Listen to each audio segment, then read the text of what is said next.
Okay, so we're going to start today. We're going to finish gram-positive bacilli today. We start Mycobacterium.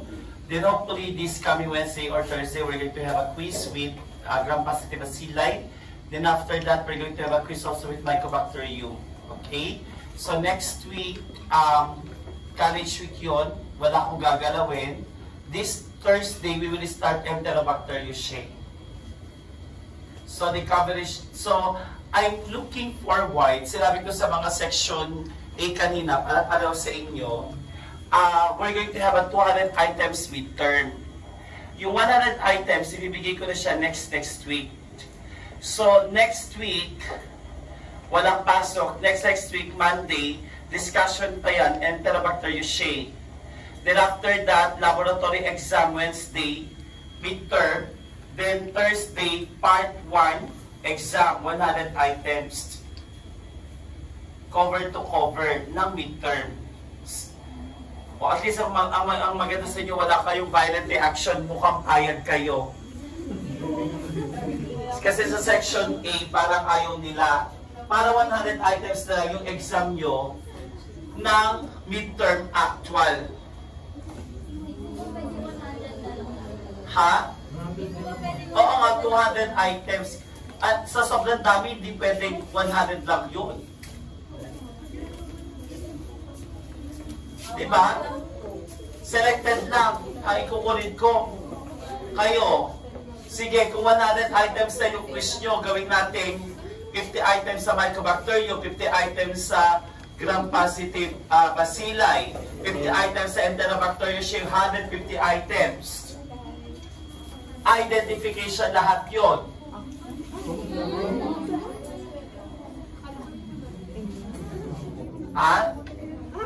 Lahat yung quiz na natitira. Yung exam multiple choice yun. 1 to 100.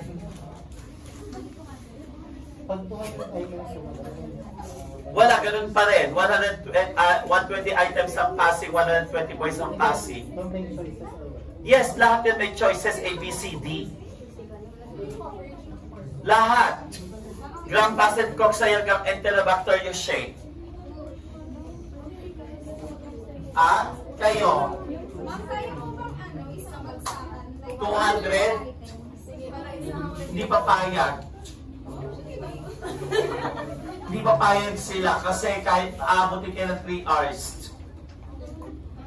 Kaya yung part 1 sa akin na lang. Yung oras ko na lang. O para matapos na tayo, para makapag-start tayo ng Mycobacterium, tapos Wednesday quiz. Gram-positive bacilli. Ano yun? Sa lab exam po yun. Lab exam? Kung ano yung matapos natin this week. Di ba may laboratory tayo this week? Nag-request na kayo, di ba? SIM sa Kasay 3. Nag-chat na sa akin si Sir Suri Santos, inakyat ko siya, kaya nalate ako. Chinek ko yung mga media. And they are already done with the media. Mukhang mabait ang section B, walang violent reaction. So very good kayo dyan. So Wednesday, 50 items, gram-positive bacilli identification. Then followed by Mycobacterium discussion, continuation. Then Thursday, Mycobacterium 40 items identification. Yes! Kasi next week walang pasok, di ba? 40 lang or 30, Mycobacterium lang. Hindi po ba talaga tayo lagyan ng walang ganon.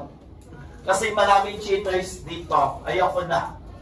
Wala nang multiple choice. Tapos hindi ko na muna sasabihin yung mga papalitan ko yung question sa A sa B. Para may iwasan yung cheating. Diba? Ay, hindi ba ito yung lumapit sa akin na hindi pala ikaw?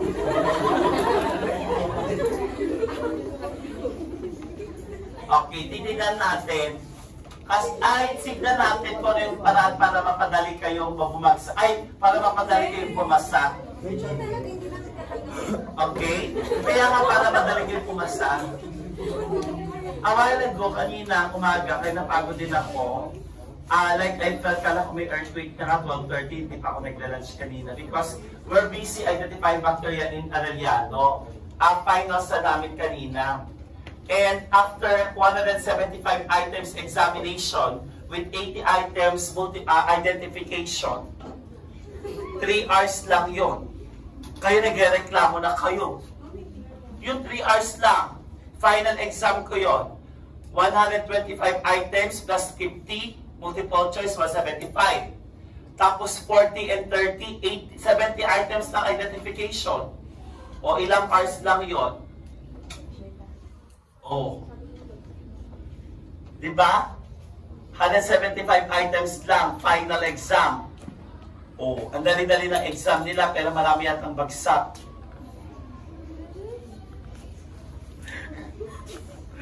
Kasi nga kakaiba na yung mga bakterya, wala pa tayo doon, final shot. Like halimbawa sabihin natin, yung si Agricotobacter actinomycetem comitans, meron yon.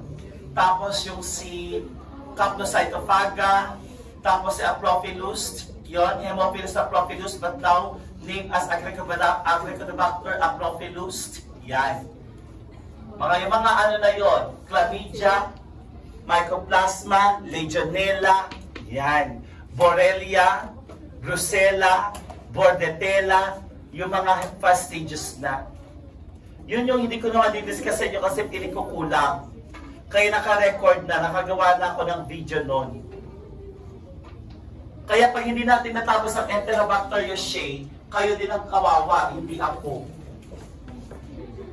Hindi merry ang Christmas nyo. Okay? Sir, bakit 200 items? Imagine. Gram-positive cocci, gram-negative cocci, gram-positive bacilli, Mycobacter U, Enterobacter yoshiei. Kaya pa yun ang 100 items? Oo, ang dami-dami noon, di ba? Kaya next week, bibigyan ko na yung part 2 na 100. Pag bumagsak ka doon, at least, ay, ko perfect yun yung part 2. Di ba? Oo, at least alam mo na. Pero pag bumasa ka doon, ay kahit kalahati lang makuha, okay lang. Butaas naman ako sa part 1. O ano, deal or no deal? Lahat, from gram-positive to Enterobacter yoshiei. Alam nyo, konti-konti pala mareklamo kayo sa sisi nyo nga, dami-dami eh. Ay, wala pa. Konti ba? Alam mo kasi ito, kunyari lang yan na 170 ilang slides to. Kunyari lang yan na 159. Kaya i-condense siya 30 slides.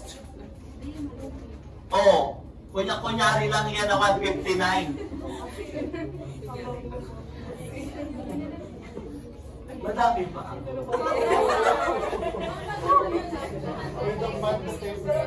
Okay, ito. Last deal. Yung first 100 during the exam. Yung second 100 after the exam.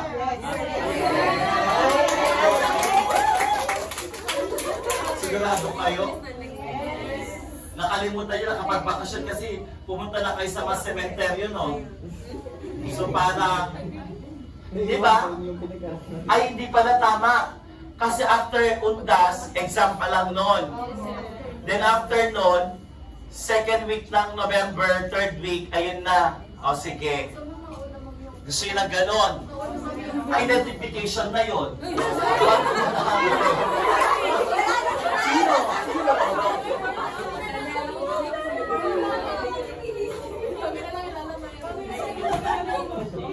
Parang yan yung sinabi nila kanina. Nagitap ba? Ang OA nyo. Gano'n na ba kahirap ang bakte? Ay hindi. Ako ang wala. Okay? Madali ang bacteriology. Kaya nyo yan.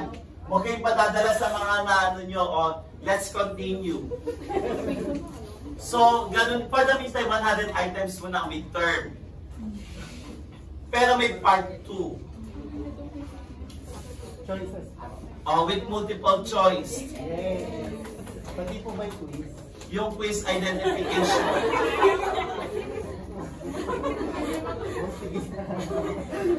Pwede na tayo mag-quiz din ngayon. Naka-ready na. May choices po. Identification.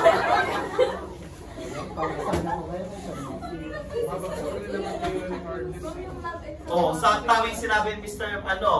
Regardless of, ganoon din naman, di ba? Babagsak. Sorry guys, medyo realistic ako ngayon. Oh. Narinig nyo? Hindi kasi may point din naman, baka kasi kailangan talaga mag-aral. O sige, tama na. Para medyo lumamig din yung ulo natin lahat. Okay, let's have Corynebacterium. Ang Corynebacterium actually are one of the most ubiquitous bacteria. But when it comes to isolated the Corynebacterium in the laboratory, particularly mga pathogen na ito, we have the following. Like for example, Corynebacterium diphtheriae. Now dito, they are ubiquitous but they resist drying. So yun ang mga kagandahan kay Corynebacterium. And at the same time, members of the usual flora of humans and animals are identified with Corynebacterium, lalo na sa mga animals. But at the same time, ang Corynebacterium natin, yung ating Corynebacterium diphtheriae is considered to be the most significant. Now, tingnan natin mabuti, no? Other species dito ng Corynebacterium may cause infection. Pero, these are well identified kapag halimbawa sabihin natin, the patient is actually immunocompromised. Pero one of the most common identified pathogen is Corynebacterium diphtheriae. Now, let's start with general characteristics. Lahat ng Corynebacterium, they can live with or without oxygen. They are gram-positive rats, walang spores, but they can be palisading. Ibig sabihin ng palisading, they resemble yung tinatawag nating Chinese letter appearance. Pag sinabi mong Chinese letter appearance, makikita mo, pag halimbawa sabihin natin, ito yung itsura ng ating Corynebacterium diphtheriae. So if you will see, under the Grammy stain, makakakita ka ng ganitong itsura. Okay? That is what you call now palisading. Another, metachromatic. Pag sabi mo metachromatic, they exhibit different colors. No? And they are club-shaped. They contain granules that makes it dark colored. Lalo na kapag halimbawa sabihin natin, no? In a certain particular media, we call that Babes Earth's granules that contains polymerized phosphates. Okay? Now, our Corynebacterium diphtheriae is toxigenic. Anong ibig sabihin nito? It produces toxin. Ang tawag nila dito, toxgene. This toxin actually is a major virulence factor ng ating Corynebacterium. Anong ginagawa nito? Ang ginagawa nito, it causes lysogenized. Ano yun? Pag nagkaroon ng lysogenized, there is an attachment of that particular bacteria in the host cells. Unti-unti niyang sinisira yung ating host cells until there is necrosis. Kaya nangyayari dito, only toxin-producing bacteria can cause diphtheria, which will infect the upper respiratory tract of a certain particular patient. And take note that toxin production is inversely proportional to iron availability. Kaya pag malnourished ang patient, lalo mga bata, they can be easily attacked by this particular kind of infection. And take note, ang toxin antigenic. Ibig sabihin nito, ginagamit nila ang toxin for us to develop vaccine against Corynebacterium diphtheriae. So, guys, take note that these are what you call now microscopically identified as pleomorphic. Pag sinabi natin pleomorphic, iba-iba ang size and shape. At metachromatic, no? Tapos, they resemble palisading, club-shaped, Chinese letter appearance. For the virulence factor, the tox gene is identified in the following bacteria. The main action, it blocks the protein and therefore inhibit peptide translocation ng ribosome. Kaya napapatay niya ang cell because it inhibits protein synthesis. That's why it include necrosis. No? Example, Corynebacterium diphtheriae, second most ang ulcerans and pseudotuberculosis. Another is dermonecrotic sa skin or cutaneous, like ulcerans and pseudotuberculosis. Animalizing for destruction of blood cells, like Clostridium, Corynebacterium pyogenes. pag-usapan natin ang diphtheria toxin. Ang diphtheria toxin is actually produced by a certain particular bacteria wherein there is a lysogenized by bacteriophage. Ibig sabihin nito, nakakapasok ang ating toxin in a certain particular cell. Then this one will able to what we call now destroy the cells automatically. There are two fragments. Una, protein synthesis inhibition. And this is the reason kung bakit napapatay niya ang cells automatically. Hello po.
Okay, isa na tayo.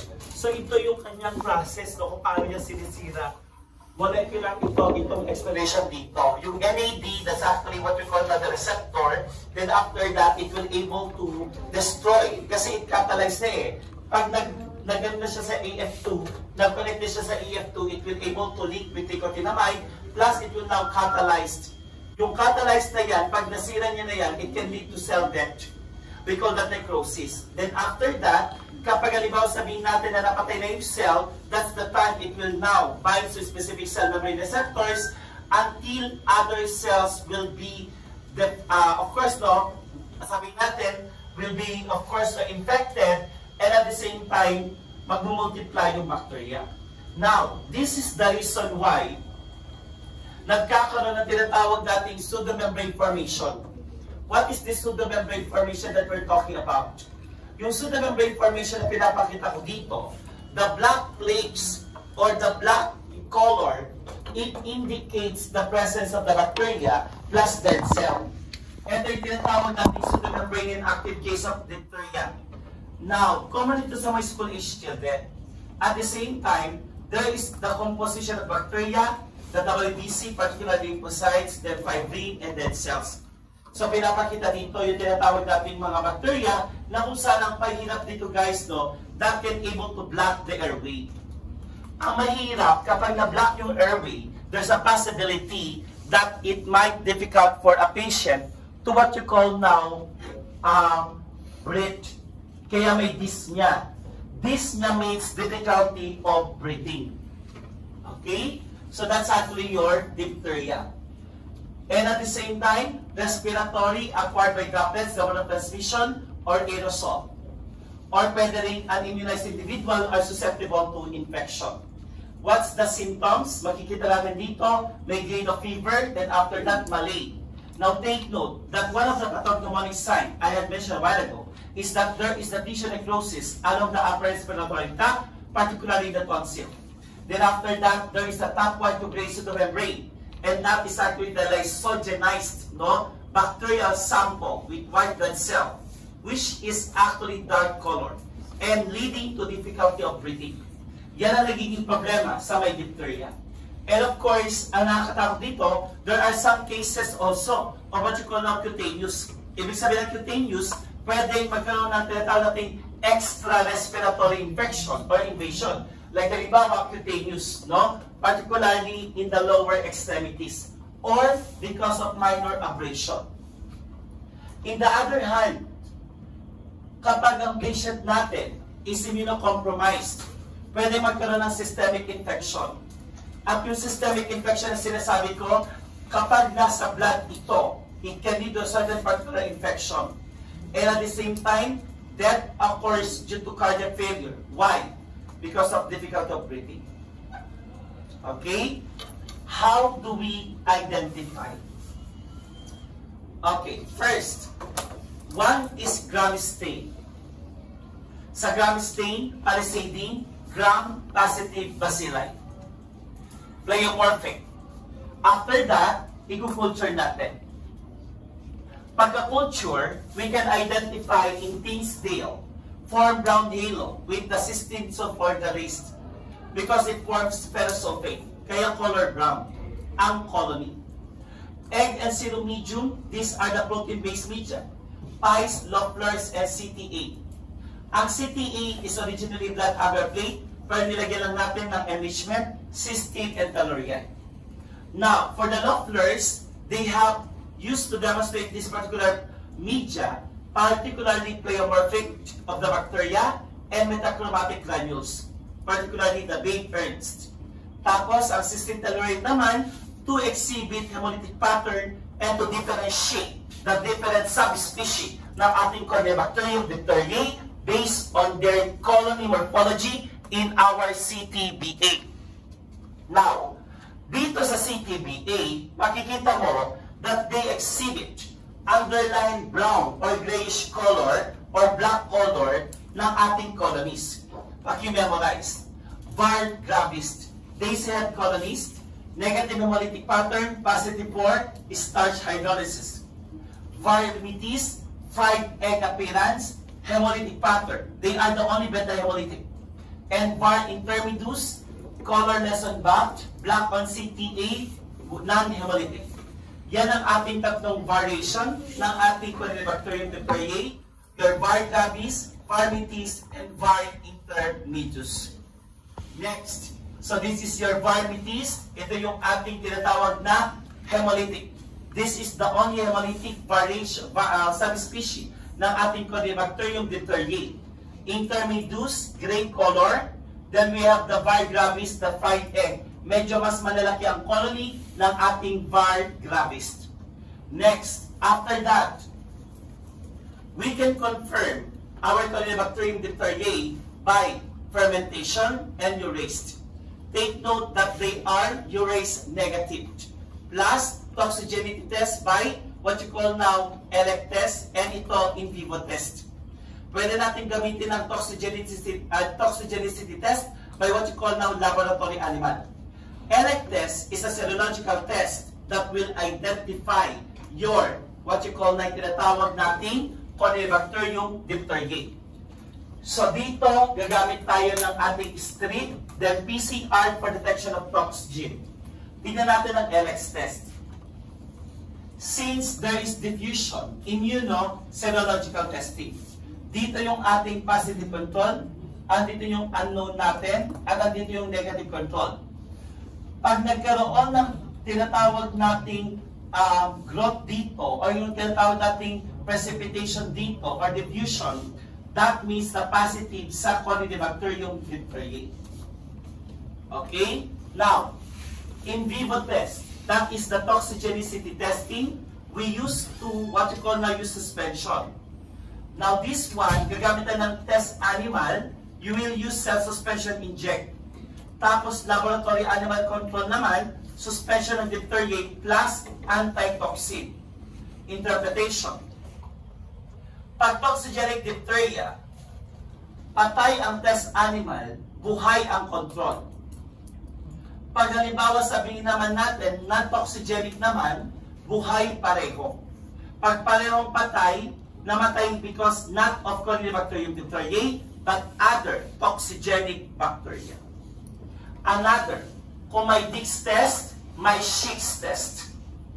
Dix test is for Staphylococcus pyogenes. Naalala niyo pa? Very good. Ang Schick's test, baka mapagbalik-baliktad nyo, ha? May flame test pa, marami pa dito kasi pag natapos ka na to, kalahati na tayo. Enterobacteriaceae na, Mycobacterium. Ha? Kaya nyo yan? O, sisimplahan ko lang. Schick's test is susceptibility testing for our Corynebacterium diphtheriae. Pinapakita dito kung ikaw ay susceptible or hindi. So therefore, kapag sa test are nag-redness, you are susceptible. Okay? Ang gagawin natin, maglalagay lang tayo ng 0.1 ml toxin and toxoid. Then after that, kapag nagawin ng redness sa test arm, that means you are susceptible to acquire Corynebacterium diphtheriae. Please memorize. Dito, pinapakita natin ang Corynebacterium diphtheriae, ulcerans, and pseudotuberculosis. I just want to inform that Corynebacterium ulcerans is the second most common isolate ng ating Corynebacterium. The first is Corynebacterium diphtheriae. Ang ginagawa mo, nagtatakip ka ng mukha. Now, tignan natin, no? So makikita natin dito, they are catalase positive, beta-hemolytic ang ating pseudotuberculosis, targeted action ng ating diphtheriae. Lahat sila catalase positive at least del halo, itong tatlo lang. Now, hydrolysis, gelatin hydrolysis at ulcerans, yun ang pinagkaiba nilang dalawa ng Corynebacterium diphtheriae. Plus, fermentation. They ferment glucose maltose but not sucrose.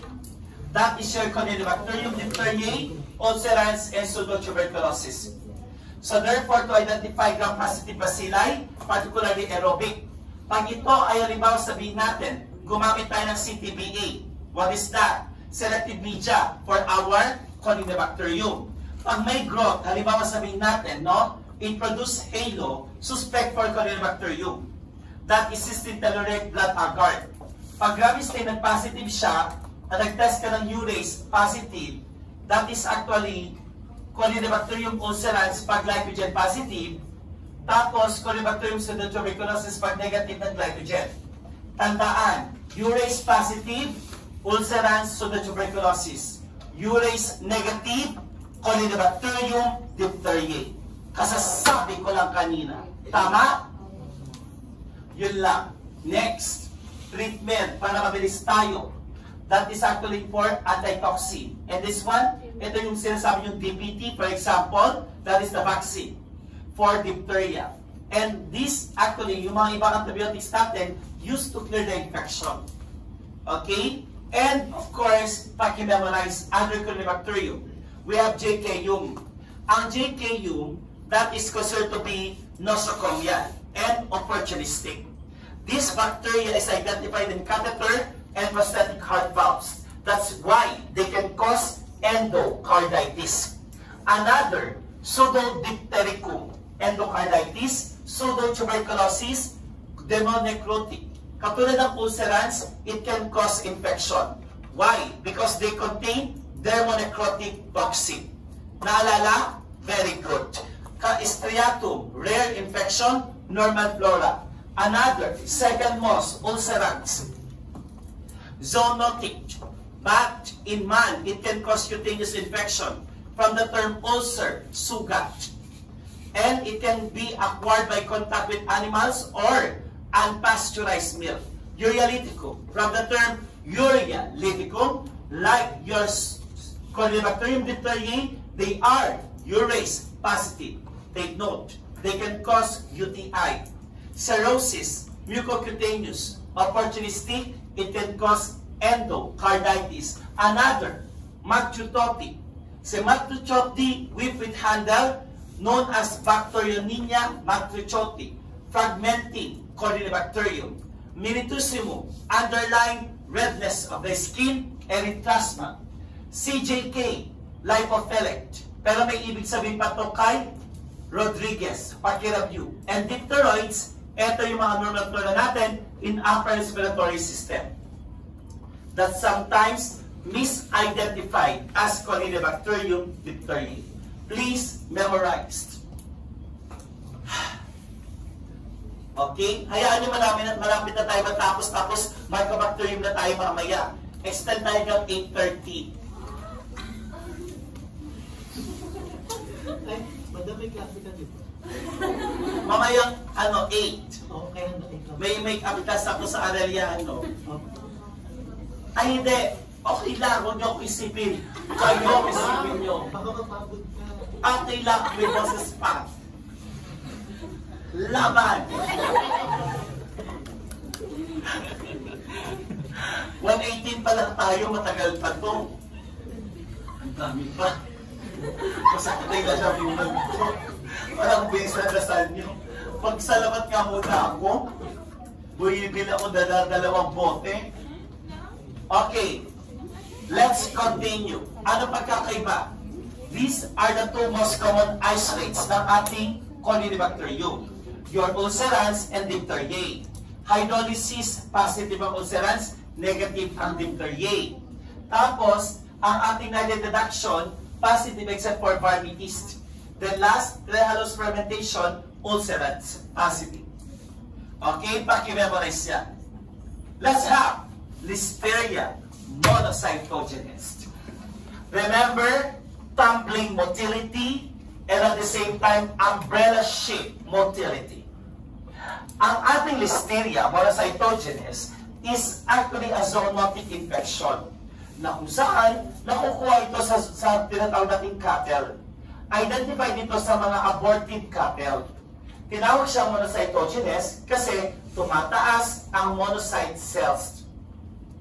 Okay? Now, these are Coccobacillus that appears like cocci, but they are primarily infects animals and identified in particularly zoonotic sa mga cattle, particularly dairy products, and processed meats also can contain Listeria. Kapag pinalamig mo ang mga pagkain, particularly dairy products, mas gusto nila yon. Why? They can actually grow at low temperature. These bacteria increase in monocytes in blood, particularly infected animal. And at the same time, they are small gram-negative Coccobacilli. Kapag pinatubo mo sa blood agar plate, they are beta hemolytic. Plus, they are tumbling motility. Underline nyo yan. Parang grape nyo lang. Tumatumbling. Yan.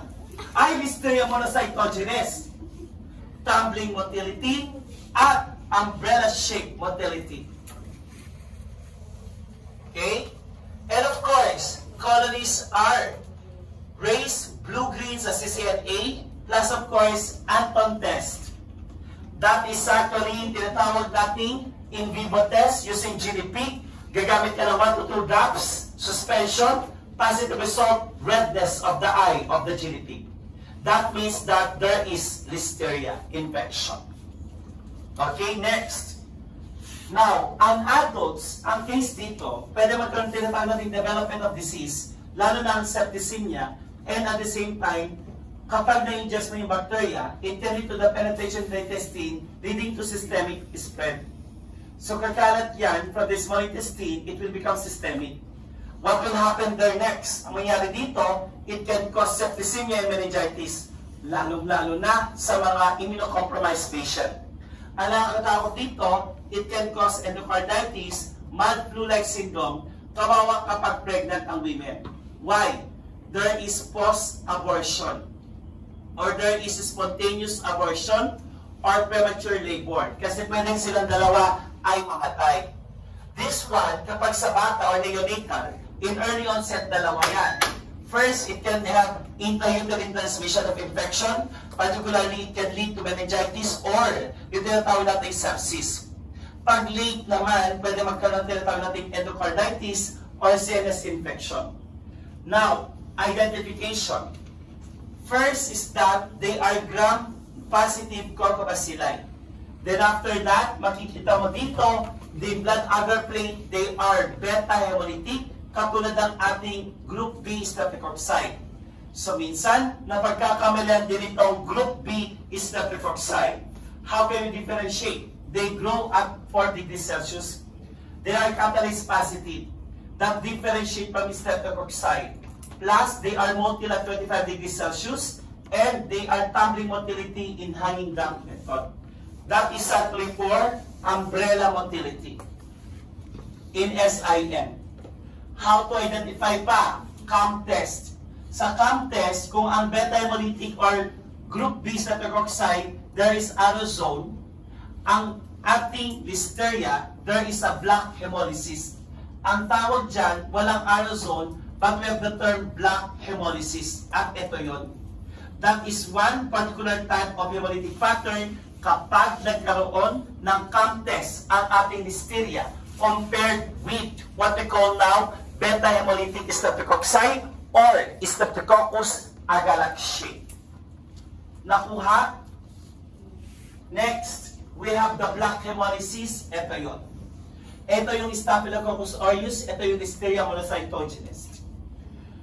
Then if you're going to compare, this is your Streptococcus agalactiae, Harlow zone. This is the black hemolysis, Listeria monocytogenes.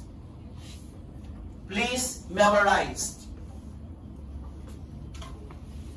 To differentiate your Listeria monocytogenes with other bacteria, specifically Corynebacterium, Streptococcus agalactiae, or Enterococcus. Catalase positive. Lahat yan positive except Streptococcus agalactiae. Esculin hydrolysis. Lahat yan, no, are considered to be esculin hydrolysis, Listeria, and Enterococcus lang. Motility, Listeria lang. Beta-hemolytic, Listeria, and Streptococcus agalactiae. At 6.5%. Tandaan nyo, dito sila nagkapareho. Listeria and Enterococcus. Magkaiba naman kay Streptococcus agalactiae. Makikita natin sa Gavi stain, they are gram-positive bacilli or resembles Coccobacilli. Blood agar plate, they are beta-hemolytic. Okay? That is your Listeria monocytogenes. Your umbrella-shaped motility, yan. Next, Erythropoiesis luciopathy. That is actually called, yung tinatawag natin, zoonotic. Common yan sa piggery or swine. Now, halimbawa, kung ang ating Listeria is actually umbrella-shaped, ito naman ay lamp brush or test tube brush colonies, and at the same time, they are the only H2S positive, gram-positive bacilli. Sa gram-negative non-fermentative, isa lang, si Shewanella putrefaciens. Sa gram-positive bacilli, isa lang din, ang H2S positive. That is your Erythropoiesis luciopathy. Sa quiz, bawal na ang wrong spelling. Ha? Madali lang o, Erythropoiesis luciopathy.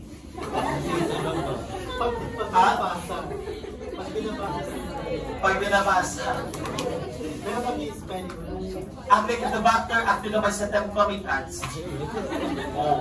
Mas mahirap yun. Hindi. Pag nasanay kayo, pero syempre, baguhan na lang kayo. Pero dapat gabi-gabi na para kinigaros kayo. Give 2 hours time in bacteriology. Or mamaya, dahil may quiz tayo sa Wednesday, hanggang 4 a.m. Kung gusto nyo talaga pumasa sa akin, ganun yun. bigla silang freebie. Ha? Bigla silang freebie. Anong subject? O diba grabe na kayo hatiin nyo hanggang 1 o'clock yung backte, 1 to 4 AUBF, tapos 7 pasok ka na. Siyempre pagpapasok ka sa school bukas, gano'n na. Hindi mo na kilala isa't isa tapos nakagano'n ka na. Gano'n na. Tapos sinakot ka na. Okay, tuloy na natin. Okay? Ang Erythropoiesis luciopathy actually solution is red, patchy is disease. Sakit ito sa mga nagbabakuyan or piggery na parang may sugat. Kaya nga redness, ang tawag doon, erysipeloid. And at the same time, they are pleomorphic, ang morphology, ibig sabihin pleomorphic, iba-iba ang size and shape. Microaerophilic and non-motile. And H2S positive. Kung ang Listeria, beta-hemolytic, ito, alpha-hemolytic. Plus, colonies are barely visible, 48 hours incubation, telluride medium, blocked, H2S positive, but catalase negative. Okay? So yan, paki-memorize. Distributed in nature, infection, erysipeloid. This one is self-limiting. Ibig sabihin ito, kusang gagaling pag magaling yung system mo. Particularly, produces painful swelling, lalo sa mga hands or fingers, and heals within weeks, 3 to 4. Yun nga lang, ang complication kapag ikaw ay immunocompromised. It can lead to endocarditis. Particularly kapag halimbawa, those who have had heart valve replacement. This is erysipeloid. Kaya sabi ko yung mahilig sa piggery. Yan. Okay? And of course, how to identify? Gram staining, gram-positive bacilli, catalase negative, production of H2S sa TSI, culture, capnophilic, blood agar, alpha hemolytic, and at the same time, upper grade translucent, pleomorphic. Then, they are variable in shape. Kaya tinawag siya pleomorphic. Ganito yun. May pagka-filamentous din. And alpha hemolytic sa blood agar plate. Okay? Ito yung ating tinatawag na Listeria monocytogenes. Okay? So this one is Listeria. Sorry. This one is actually Erysipelatix cacusana, letter A. Letter B, beta hemolytic Listeria. Then this one is Erysipelatix, itong letter A. And B, something 72 are showing tendency to form long filaments. 24 hours incubation, 72 hours incubation. Ito yung sinabi ko kanina, nung nag-identify mo estudyante ko ng bacteria. Sabi ko, papasama kayo hindi, sabihin nyo lang. Sabi ko dapat, the following day, nag-stain na kayo nung may tumubo. Kasi, kailangan ma-identify yung properly kung bacteria yan.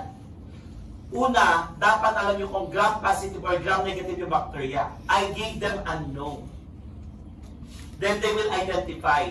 Nakulamutan ko magnakaw ng MRBP dito kasi yung MRBP namin sa Arellano expired 2023. Yung ginamit natin, kumpleto nga kami. Kaso nung hinahanap ko yung MRBP, ma'am, kailangan ko ito kasi yung Enterobacteria siya yung imbic para makumpleto. Indol, methyl red, box covered citrate. Para ma-identify nila kung ano bakterya. Lalo na pag Enterobacteria shape. Tapos yung isa, pinalinis ko yung buong incubator. Lahat H2S positive. Sabi ko, contamination yan. Isa lang ang proteus dyan sa 5 unknown ko. Tapos lahat H2S positive. Tingnan nyo nga kung ano na-contaminate. Dapat nakita yung tsura ng H2S positive. Sa LIA, sa TSI, talagang ang ganda, itim. Papakain ko sa inyo yan, sabi ko kanina. Kasi siguro nahilo ako sa kakaano sa kanila. Naawa ko kasi bagsak. Imagine, 175, tapos quiz na 70 items identification. Tapos mag-identify mo ng bacteria na hilo-hilo na din sila. Pasalamat kayo, hindi isang buong araw yung klase ng bacteria. Dapat gano'n isang buong araw eh. Diba? Para kahit anong gawin natin. After lecture quiz, laboratory quiz. Leg and lab kasi magkasama. After leg, lab. Hilo na sila kanina. Ay, kumain muna kayo, sabi ko. Baka mamaya mahilo kayo. Let's have characteristics of our gram-positive bacilli. Ito, i-memorize nyo talaga. Walang halong biro. Kasi ganyan ang gagawin kong quiz sa inyo. Lalagay nyo kung, alibawa, ilalagay ko yung catalase, motility, escalate, maglalagay ko yung positive, negative, positive, gano'n. Kaya? Wala kayong choice kasi gano'n na ginawa ko sa Arellano kanina. Sinulat ko, alibawa, Corynebacterium, catalase positive, non-motil, variable and esculin hydrolysis. Listeria, catalase positive, they are motil, esculin positive. Erysipelatix, no? Negative catalase, non-motil, but H2S positive. Shala. Diba? Next, Gardnerella vaginalis, negative lahat, pero glucose fermenters. Next, Rhodococcus, positive for catalase. Next, Rhotia dentacariosa, positive ng catalase, hydrolysis, and glucose. and non-hemolytic. Dalawa lang ang beta-hemolytic. Listeria and Arcanobacterium hemolyticum. Plus, of course, Overscovia. Dalawa lang sila, motile ni Listeria. Kaya, next, para mabilis tayo, let's have Cortia. Cortia, we have two common isolates. Cortia zophili, Cortia gibsonii. Pangalan nyo yung pagkabalang anak nyo, ha? Zophili, gibsonii. Yan. Cortia. Ha? Yan, para din nyo makalimutan. These bacteria are actually motile at 37. Pero non-motile at 20 degrees Celsius. They are gram-positive bacilli, isolated sa spoiled meat and even water, feces, milk, and abattoir. And of course, it can cause endocarditis. Ang pinaka-common isolate dito, si Cortia zophili. Cortia zophili, underlying rhizoid, and small gray colonists. Katulad ng ating Bacillus anthracis, they appear medusa-head. Yun nga lang, ito sa yeast extract. They are catalase positive, oxidase negative.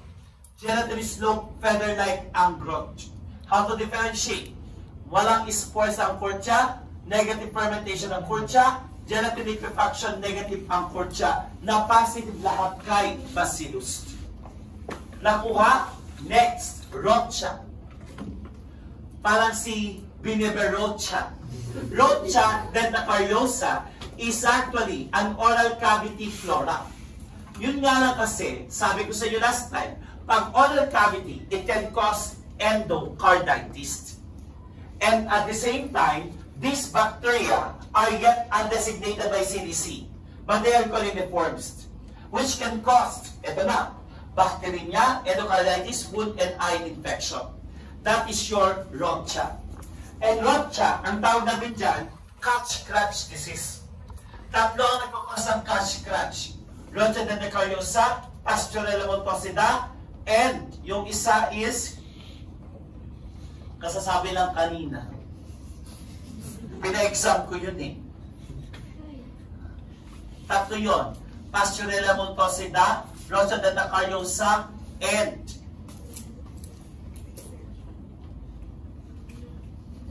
Bartonella henselae.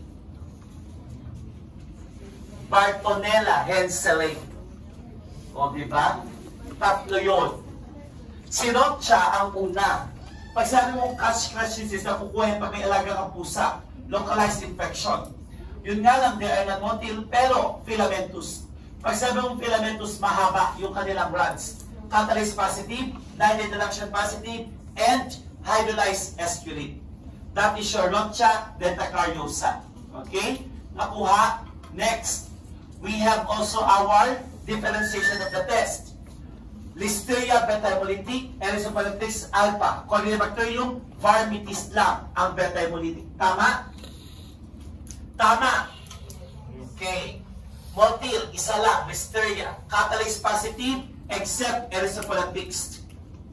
And H2S, Erythropoiesis lang. Next, Arcanobacterium. Next to our Listeria na beta-hemolytic, Arcanobacterium hemolyticum. They are catalase negative, but they are beta-hemolytic. Yun nga lang, they have a black dot on agar surface under colony. Ito yung ating Arcanobacterium hemolyticum. This is actually the colony. Okay? Gram-positive bacilli. Gardnerella vaginalis. Ang Gardnerella vaginalis, these bacteria are the ones that causes VV, bacterial vaginosis. Ano yun, sir? Once nag-increase ang pH ng isang patient, no, particularly vagina, there is a possibility na nagdo-dominant ang ganitong bacteria. Although they are identified in the vaginal lining, kapag tumaas ang pH more than 4.5, they will invade the vaginal lining, leading to vaginosis. How will you identify that na may vaginosis sila? Malodorous discharge. Medyo may amoy. Why? Kasi ganito yun. Maraming normal flora sa babae. Meron silang Lactobacillus acidophilus. The Lactobacillus acidophilus is the bacteria that maintains acidic pH. Pag nawala yun at nangibabaw ang Gardnerella vaginalis, that's the time na nagkakaroon ng vaginosis. Sometimes they call this bacteria school of fish. And they are pleomorphic gram-positive, which can be identified intracellular, specifically epithelial cells. That is your Gardnerella vaginalis. Next, culture SBA, 27% carbon dioxide, and they can grow in human blood by layer twin agar. Nocardia. Ang dami yan, no? Para pala nakakaano yung damdin pala ang gram-positive bacilli. Ngayon ko lang na-realize. Kawawa din pala kayo pag binememorize yan, no? Kailangan nyo ng isang linggo. No? Pero hindi. Kailangan gawin nyo isang araw lang yan. Wala kayong choice sa akin. Kailangan nyong aralin niya na isang gabi. Or 3 days. Wala kayong choice. Wednesday quiz nyo na. 50 items lang. Identification. Wednesday. Okay, let's continue. Magpapabait kami today, pwede ko chance.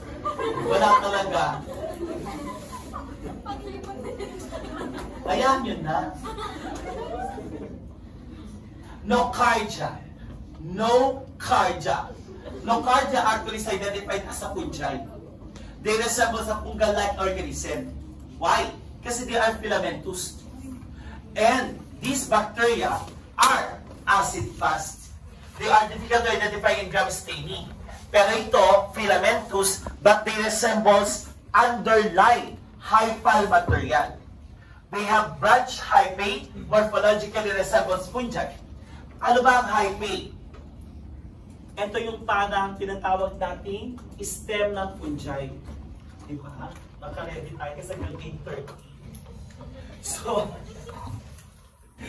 ito yung parang stem ng fungi. So, halimbawa sabihin natin, pag sabi mong hyphal, kaya nga they are identified as what you call na fungi. Ganito. May mga nocardia identified as bacteria at may mga nocardia identified as fungi. Now, one, that depends on the infection. Second, that depends on the morphology.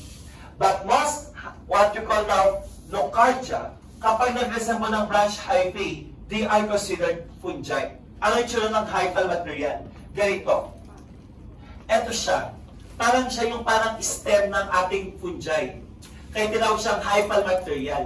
Kapag alam sabihin natin yung molds, pag nakita mo yung amag, di ba? Vegetative sa tinapay, that's actually the hypha. Pag sinilip mo sa microscope, ganyan siya. Okay? That is your nocardia. But remember, molds grow at 25 degrees Celsius. Room temp sila. And take most nocardia can able to what you call now infect immunocompromised patient. Ibig sabihin, sila yung mga may hina ang immune system. What are the most common nocardia isolates in the laboratory? We have the following, no? Nocardia asteroides, Nocardia brasiliensis. They are slow growers. Medyo matagal. Kailangan mo pang identify yan 3 to 6 days. At the same time, primarily infect yung mga tinatawag nating mga immunocompromised patient. Yun nga lang, kapag they are immunocompromised, mataas ang mortality rate. One good example, Nocardia asteroides, infection in the lungs. Particularly respiratory or pulmonary. How do they acquire? Inhalation. Alam nyo guys, madalas sa mga fungi, kapag systemic infection, kapag malala, is respiratory by nature. Okay? Another, Brasiliensis, cutaneous naman. Traumatic entrance in the skin. And others, we have the following. Now, our colonies of Nocardia in our chocolate agar may pagka-dry. Kadalasan kapag nilagay mo sa media, mga fungi, dry sila. Paki-memorized. Kaya, Think positive. Let's start with, sige, burahin ko muna yung mga nilagay ko kanina. Ay, ayaw. Na-save ba yan? Ay, ayaw na mabura. Ha? Okay. Sige, let's start with Actinomadura madurae. That is the Madura's foot. Nakakita na kayo ng Madura's foot? Ganito.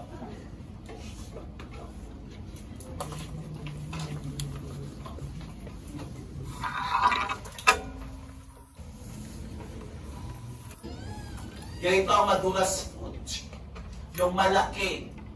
Yan. That is Actinomadura madurae. Actinomadura, that is fungal infection. May sinus, may fluid sa loob.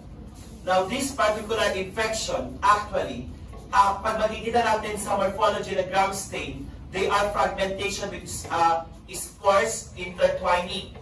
Colony, white to pink pigment, mucoidal, 2 weeks pa. Gordonia, short rods.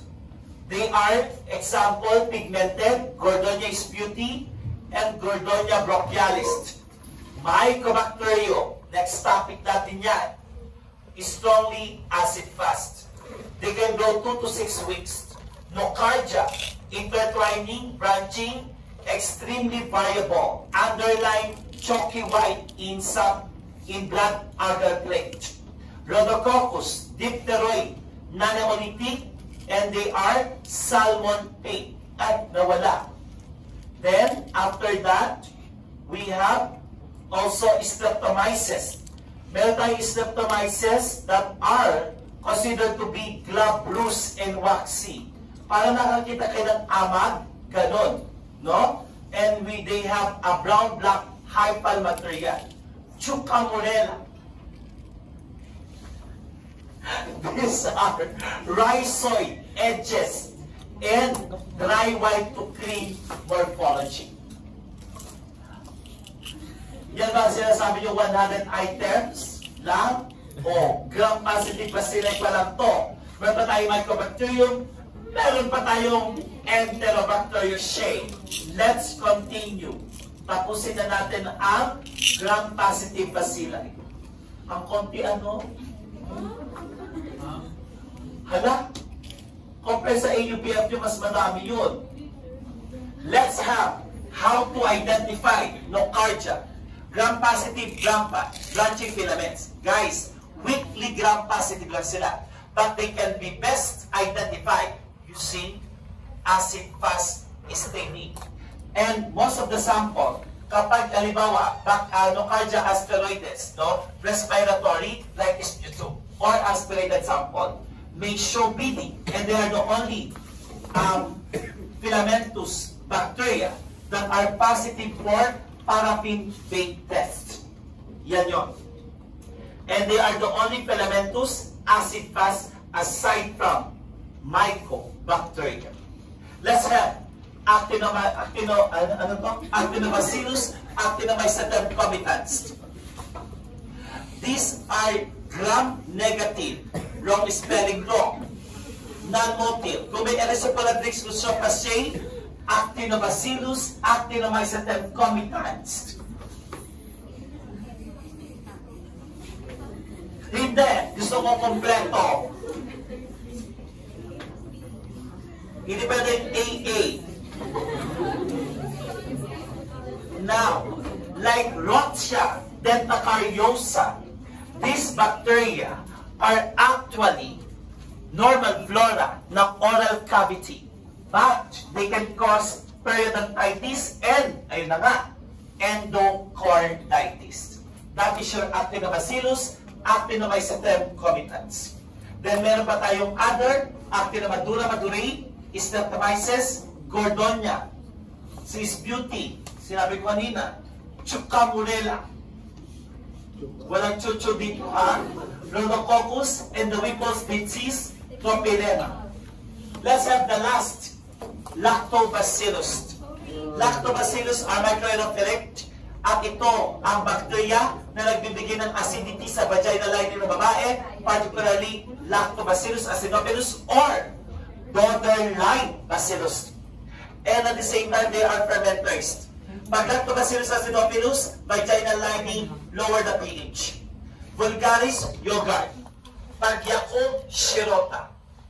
That's all for gram-positive bacilli. 10 minutes break. After that, Mycobacterium.